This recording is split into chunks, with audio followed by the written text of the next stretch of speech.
This cut was a really hard effort on the part of OPEC and non-OPEC. I mean, even last night, it was not clear that we were going to get a deal. We had many of the key players, notably Saudi Arabia, saying that they were not necessarily optimistic. So it really took a lot to get this agreement. The 1.2, I think, is a pretty robust cut, given all the tension between the members. And so I think it's going to be very important to help stabilize the market, particularly in Q1, when that's a period of oversupply. Helima, Iran was excluded from having to make a cut. What do you make of that? Does it show that what's left of OPEC, i.e. following the sort of blow that Qatar withdrew, that what's left is kind of coming together quite strongly and looking out for each other? I mean, let me tell you, if Iran had not been excluded from this cut, I don't think we would have had an agreement. Iran was the final sticking point. I mean, the Iranians were very angry that the Saudi oil minister had a meeting with the U.S. Special Envoy for Iran, Brian Hook, on Wednesday in Vienna.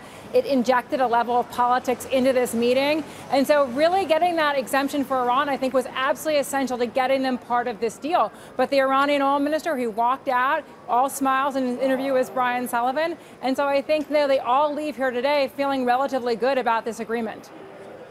You know, in the midst of all the focus on OPEC, one thing that has come out is this expectation in the United States that the Permian Basin could have as much as 46 billion barrels of oil, much expanded reserves, massive reserves of gas as well. And the Interior Secretary said that American energy dominance is within our grasp.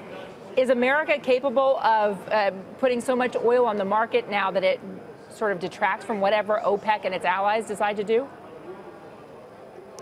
I mean, this week was a very important week. I mean, the U.S. actually became a net exporter of crude and refined products. And you had the OPEC president today, underscoring the fact that, the United States, they are the big producer right now. And so I think for OPEC going forward, how they have to deal with this, American juggernaut in terms of oil is they have to have this partnership with Russia.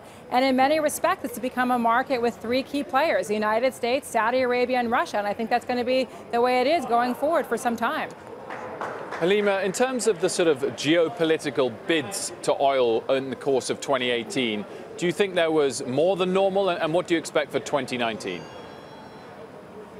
I mean, I think the biggest geopolitical factor in this oil market was the Trump factor. I mean, I think we've never seen anything quite like it with a U.S. president coming out and so publicly, lambasting OPEC, basically making a very transactional relationship for Saudi Arabia, basically saying, I am supporting you, I am supporting your leadership because I want you to put more oil on this market.